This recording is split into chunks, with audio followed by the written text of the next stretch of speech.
Biografía de Carl Gustav Jung. Carl Gustav Jung nació en Keswick, cantón de Turcovia, en Suiza, el 26 de julio de 1875, y vivió hasta el día 6 de junio de 1961, día en que fallece en la ciudad de Zúrich. Fue un médico psiquiatra, psicólogo y ensayista suizo, siendo también una figura clave en la etapa inicial del psicoanálisis. Posteriormente, fundador de la Escuela de Psicología Analítica, también llamada Psicología de los Complejos y Psicología Profunda. Se suele relacionar a Jung a menudo con Sigmund Freud, de quien fuera colaborador en sus comienzos. Jung fue un pionero de la psicología profunda y uno de los estudiosos de esta disciplina, siendo uno de los autores más ampliamente leídos en el siglo XX. Su abordaje teórico y clínico enfatizó la conexión funcional entre la estructura de la psique y la de sus productos, es decir, sus manifestaciones culturales.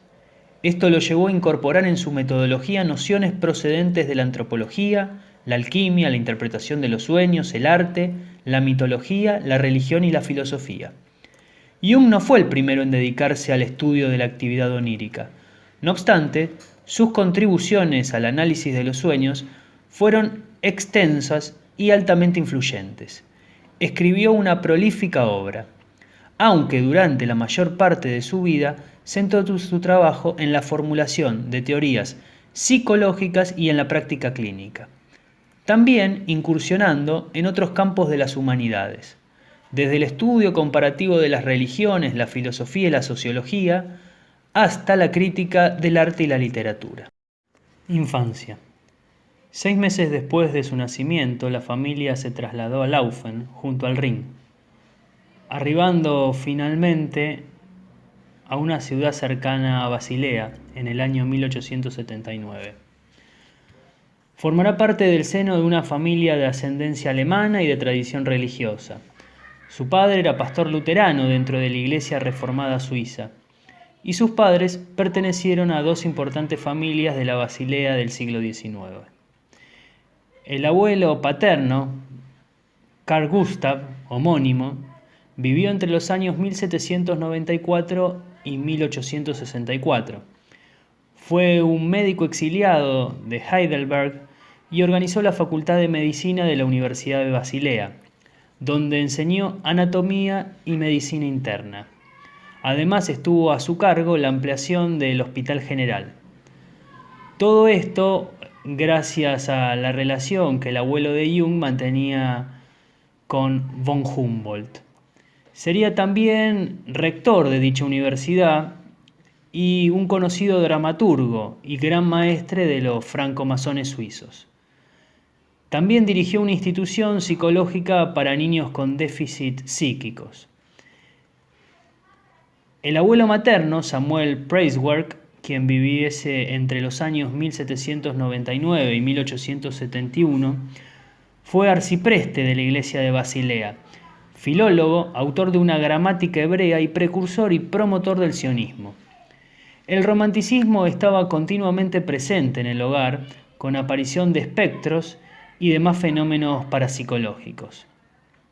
El padre de Jung, Paul Achilles, quien viviese entre los años 1842 y 1896, abandonó su carrera de filólogo en lenguas semíticas para ejercer como clérigo en una iglesia reformada suiza. Ampliaría su labor en la clínica psiquiátrica Friedmat de Basilea desde 1888. Fallecería meses después de que Jung iniciara su carrera de medicina en la Universidad de Basilea. Su madre, Emily Preiswerk, vivió entre los años 1848 y 1923. Se caracterizó por tener una personalidad marcadamente disociativa, que determinó enormemente el rasgo intuitivo de Jung. Un primer hermano de Jung, Paul, nacido en 1873, fallecería al poco tiempo. En 1884, y con 9 años de diferencia, nacerá su única hermana, Johanna Gertrude, que moriría en el año 1935. De niño, Jung fue introvertido y muy solitario, aunque la relación con sus progenitores era muy próxima y afectuosa. Desde muy temprano sentiría cierta decepción por la manera en que su padre abordó el tema de la fe, a la que consideraba tristemente precaria. Jung no era, sin embargo, hostil a la religión, sino por el contrario, declararía que el ser humano es religioso por naturaleza, y en su trayectoria resaltaría el valor de la experiencia religiosa para el entendimiento de la mente humana, rescatando simbolismos de la tradición cristiana y reinterpretándolos desde su perspectiva psicológica. Por esto mismo, la religiosidad fue uno de los objetos principales de su estudio, y más tarde mostraría interés por el misticismo. Adolescencia y juventud. Durante su adolescencia y juventud, Jung fue un lector entusiasta, especialmente cautivado por la obra literaria de Goethe. Pero también era profundo su interés por los ensayos de filósofos como von Hamann y Nietzsche. Es en su autobiografía, en la cual describe el acercamiento a la obra de este último, en Así habló Zaratustra, como una experiencia conmocionante, solo comparable a la inspirada por el Fausto de Goethe. Jung anhelaba estudiar arqueología en la universidad, pero su familia carecía de recursos para enviarlo más lejos de Basilea, donde no dictaban esa carrera, por lo que, contra los deseos de su entorno, decidió estudiar medicina en la Universidad de Basilea, entre los años 1894 y 1900, y pudo ingresar en una asociación estudiantil, la Sofingia, a la que ya había pertenecido. El estudiante, antes introvertido, se volvió mucho más vívido en el nuevo contexto académico. Es aproximadamente en el año 1898 donde comienza a reconciliarse con su futura profesión de médico, con la convicción de que debía especializarse. Disponía de dos opciones: cirugía o medicina interna. Actividad profesional. Jung se conformaría finalmente con la modesta posibilidad de trabajar como asistente en un hospital local, con la simple finalidad de evitar contraer deudas para poder continuar sus estudios. Durante las vacaciones de verano acontecieron dos sucesos los cuales irían conformando el destino y evolución profesional de Jung. El primero, la rotura por la mitad de una mesa redonda de nogal, con 70 años de antigüedad en presencia de su madre, hermana y criada. Y 14 días después, un aparador, un mueble originario del siglo XIX. En su interior se hallaba la cesta del pan, rectangular, dispuesta de tal modo que en una esquina se encontraba el mango del cuchillo y en las otras tres, los 3 trozos en que había quedado dividido el utensilio. Descartándose causalidades al uso, supieron de ciertos familiares inmersos en prácticas espiritistas y de una médium de poco más de 15 años, los cuales decían querer ponerse en contacto con él. Todo ello atrajo el interés de Jung, generando a lo largo de 2 años la elaboración de su propia tesis doctoral acerca de la psicología y patología de los llamados fenómenos ocultos, realizada con el profesor Bleuler en la Facultad de Medicina de la Universidad de Zúrich en el año 1902. Aun cuando se aludía a una tal señorita S.W., en realidad se trataba de su prima Helene Preiswerk.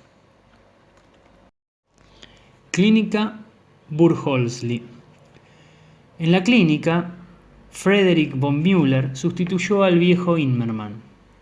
Se propuso a Jung al cargo de ayudante en Múnich hacia el final de sus estudios. Todo parecía inclinarse hacia la práctica de la medicina interna, si no fuera porque la mano del destino unida a la curiosidad le hicieron hojear el manual de psiquiatría del psiquiatra alemán Richard von Krafft-Ebing. El 10 de diciembre de 1900 ocuparía su puesto de ayudante en la clínica psiquiátrica de Burgholzli durante 3 años, dejando atrás Basilea y marchando gustoso a Zúrich. Como comentará: durante medio año me encerré para habituarme a la vida y al espíritu de un manicomio, y me leí los 50 volúmenes de la Revista General de Psiquiatría desde sus orígenes para conocer la mentalidad psiquiátrica.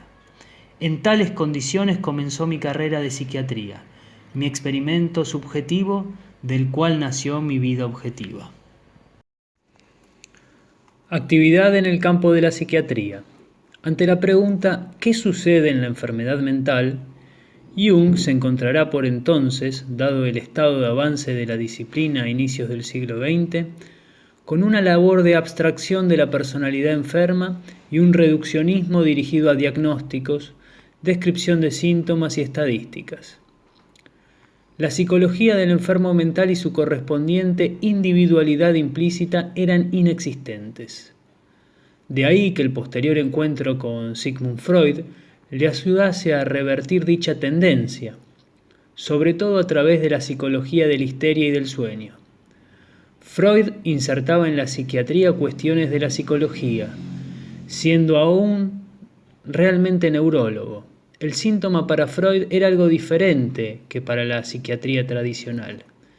Será en este contexto donde comienza a elaborar y aplicar su famosa prueba de asociación o experimento de asociación de palabras que lleva su nombre, recordando con ello el caso de una joven melancólica e infanticida, diagnosticada de esquizofrenia o demencia precoz, grave.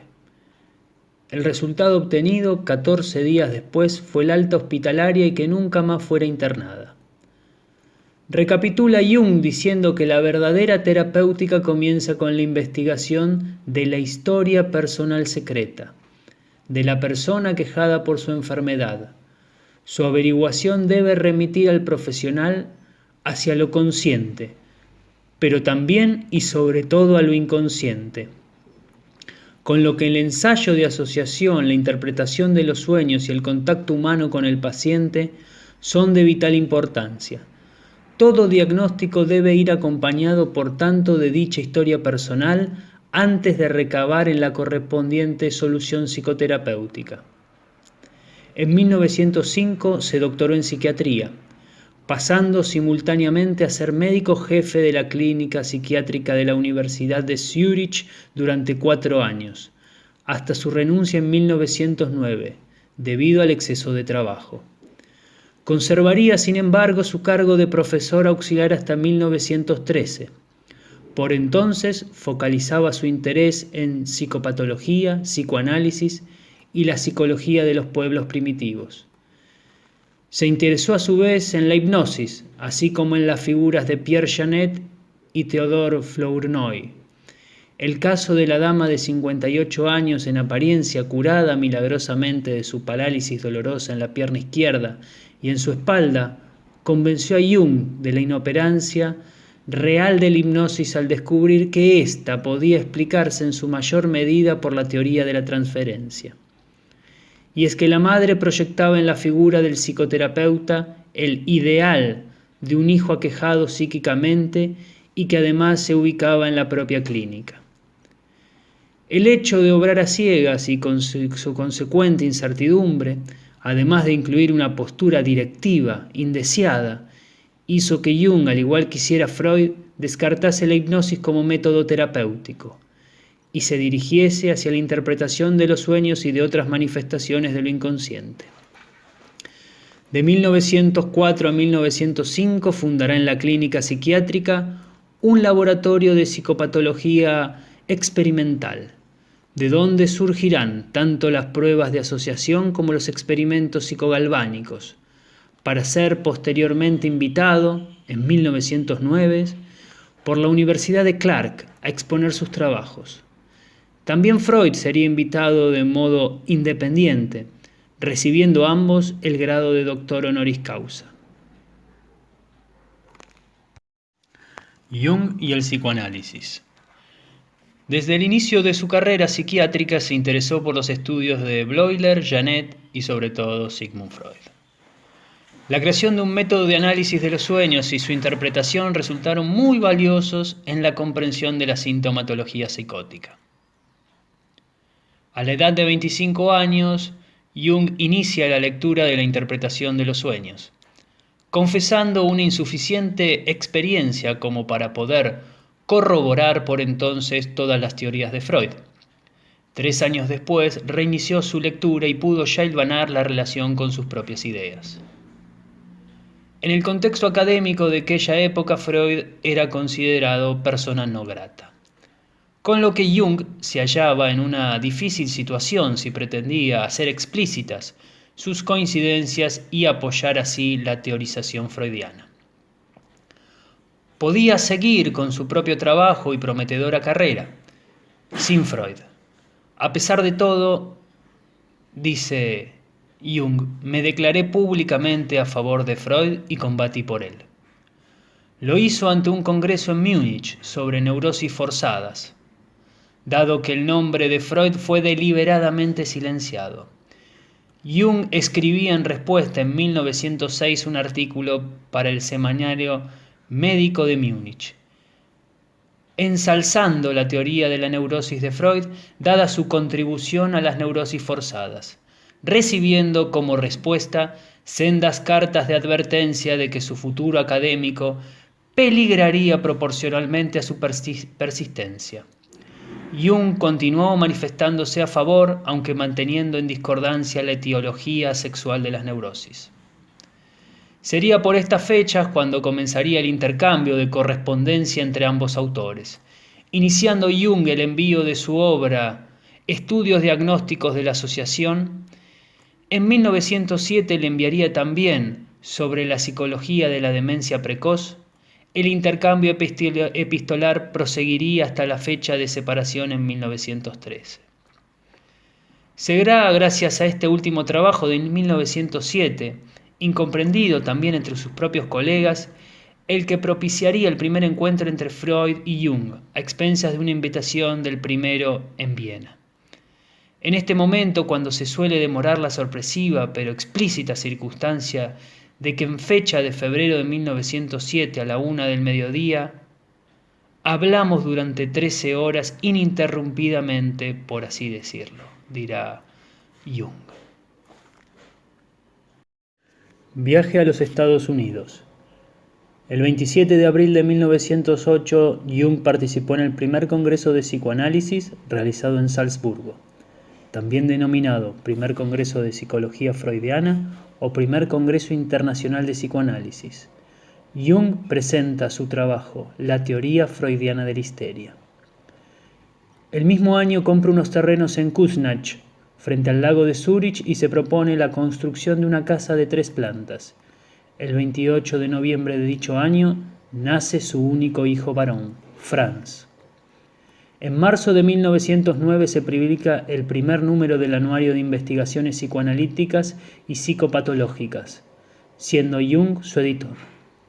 Renuncia a la clínica Burghösli y se muda a su nueva casa en Kuznach, donde residirá por el resto de sus días.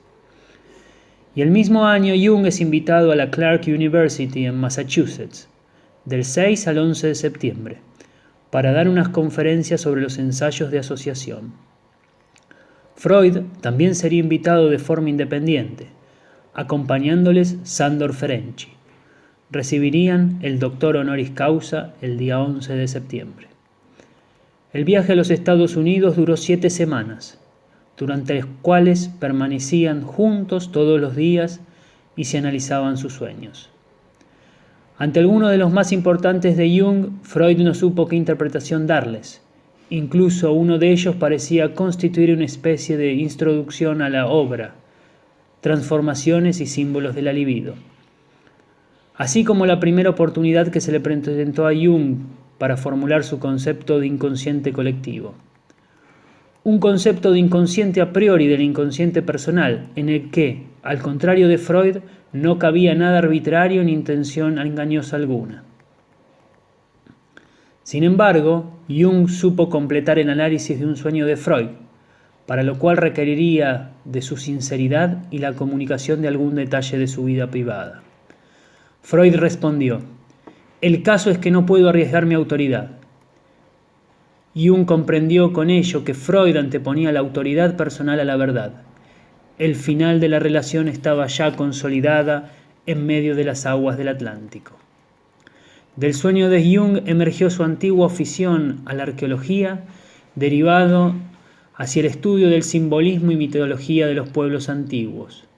De hecho, en octubre de 1909, Jung escribió a Freud: «La arqueología, o mejor dicho, la mitología me ha atrapado. Interés palpable hasta el final de la Primera Guerra Mundial. Durante dicho estudio hallará la obra de una joven americana, Mrs. Miller, quedando impresionado por el carácter mitológico de sus fantasías. Conjuntamente a su acontecimiento sobre mitos surgirá transformaciones y símbolos de la libido». Jung y su ruptura con Freud. Ya en agosto de 1911 se publicó la primera parte de Transformaciones y símbolos de la libido, contenido que en sí no conllevaría aún ningún disenso con la ortodoxia freudiana. Pero ya Jung va dejando entrever en sus memorias lo siguientes. Ahora lo veía claro. El mismo Freud tenía una neurosis y concretamente fácil de diagnosticar por sus síntomas bastante desagradables, como descubrí en nuestro viaje a América. Había visto que ni Freud ni sus discípulos podrían comprender qué significaba el psicoanálisis en la teoría y en la práctica, puesto que ni siquiera el maestro había logrado resolver su propia neurosis. Cuando anunció su intención de identificar y dogmatizar la teoría y el método, ya no pude cooperar más con él y no me quedó más opción que retrotraerme a mí. Hacia 1912, Jung termina El sacrificio, última sección de la segunda parte de Transformaciones y símbolos de la libido, sabiendo de antemano que lo expuesto le costaría su amistad con Freud. Tenía que exponer allí mi propia noción del incesto, la transformación decisiva del concepto de la libido, además de otras ideas por las que me diferenciaba de Freud. Se lo comentó a su mujer, estuvo 2 meses preocupado y sin tocar pluma. Finalmente decidió escribir y le costó la amistad con Freud. Freud se sintió disgustado con los descubrimientos que Jung le iba transmitiendo, y así su correspondiente relación epistolar comenzó a reflejar la creciente tensión entre ambos. El 25 de febrero de 1912, Jung funda la Sociedad de Intereses Psicoanalíticos, encaminándose con ello hacia su propia versión del psicoanálisis. En septiembre pronuncia unas conferencias en la Universidad de Fordham de Nueva York. El tema será el psicoanálisis y sus diferencias con Freud, fundamentalmente. La represión no da cuenta de todos los estados. Las imágenes inconscientes pueden tener un significado teleológico. La libido o energía psíquica no es exclusivamente sexual. A su vez, y durante el mismo mes, se publica la segunda parte de Transformaciones y símbolos de la libido, donde Jung propone que el incesto alude más al simbolismo que a la literalidad. En el año 1913 se producirá la ruptura definitiva con Freud. La separación afecta profundamente a Freud. Jung está destrozado. Consecuencia directa de dicho estrés fue la contribución a un colapso nervioso que amenazaba ya desde 1912.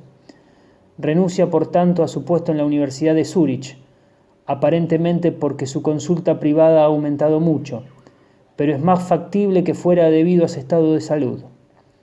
Durante dicha época se instalarán en Zúrich Edith y Harold McCormick, 2 filántropos norteamericanos, siendo ella analizada por Jung y convirtiéndose en la primera de varios patrocinadores ricos y muy generosos. Es a partir de allí que Jung iniciará su segunda etapa vital, de desarrollo tanto personal como profesional.